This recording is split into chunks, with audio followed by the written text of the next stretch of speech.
Guru is very important in spiritual life, especially in the Indian traditions. One reason is these are knowledge traditions, and knowledge always requires a teacher. In fact, one of the ways in which we conceive of God or Brahman in Hinduism is as the Adi Guru, the first Guru, the Guru of Gurus. And in fact, the famous Guru Stotram is there, Guru Brahma, Guru Vishnu, Guru Devo Maheshwara, Guru Reva Param Brahma, Tasmai Shri Gurave Namaha. Now, whom should you select as a Guru? Really speaking, Guru is selected for you already. That's what we hear from our tradition. But certain criteria are mentioned in our in the Vedantic texts in the Upanishads. Shrotriya Brahmanishta Akamahata. One is, the person must be well versed in the tradition. Which tradition? In Vedanta, we will say Vedantic tradition. Must be well learned in the Upanishads, Gita, in the Brahma Sutras, in Vedantic texts, and must have the ability to transfer this knowledge. But it need not be limited to the Vedantic tradition. Whatever tradition, the Guru should represent some tradition. There's a lot of discussion about this. Why can't a person who has realized the truth, a person who is illumined, does not belong to any particular tradition, why can't such a person be my Guru? Well, can be, but really it's very difficult to know who is illumined and who is not. And therefore, when you go out, say for example, you go out to a store to buy something, you would rather buy, say, a computer or anything, a stove or a piece of equipment which has the brand, an accepted brand, an Apple or something like that, which people trust and which people believe and which has delivered the goods again and again. So there is some quality control. You know that when it comes from this particular brand, there is some assurance of quality. If you're going to buy a computer, for example, you go to the shop and you buy a computer. But if you see a guy standing outside the store and saying, hey, come here. I made this computer in my garage, and it's better than any computer you'll get in that store. Now, mind you, he may be right. He just may be right. Who knows? But he may not be right also. And you have only that much money to spend.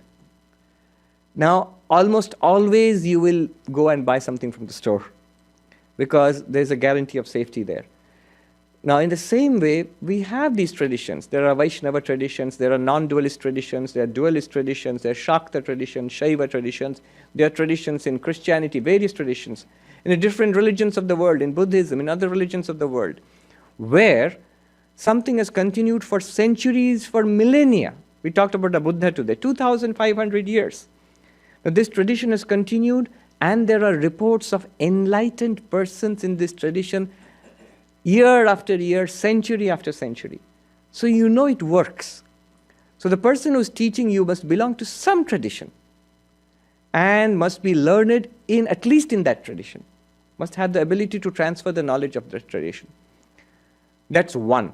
But that's not enough. Second, there are scholars who are learned in the tradition.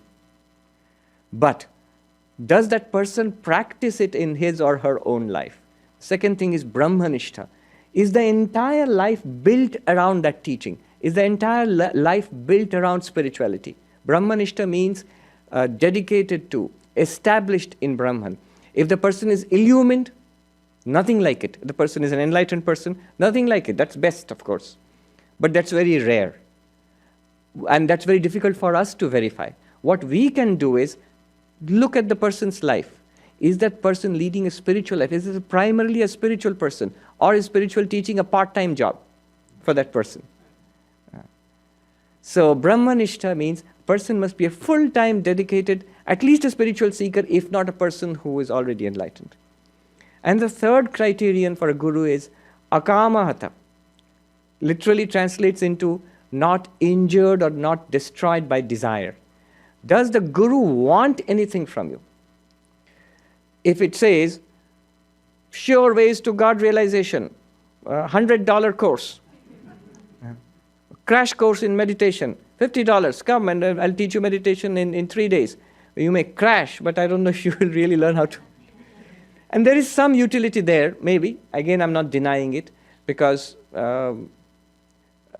the person may know certain techniques and is teaching that technique, but a good rule of the thumb is the guru should not be making millions out of the guru business. There's somebody who joked. He said there's only one business which is not affected by Wall Street, which goes ups and downs in the economy, and that's the religion business. So it should not be a business. It should not be where the guru wants something from you. That's why the idea was all knowledge, and especially spiritual knowledge, is sacred and therefore free.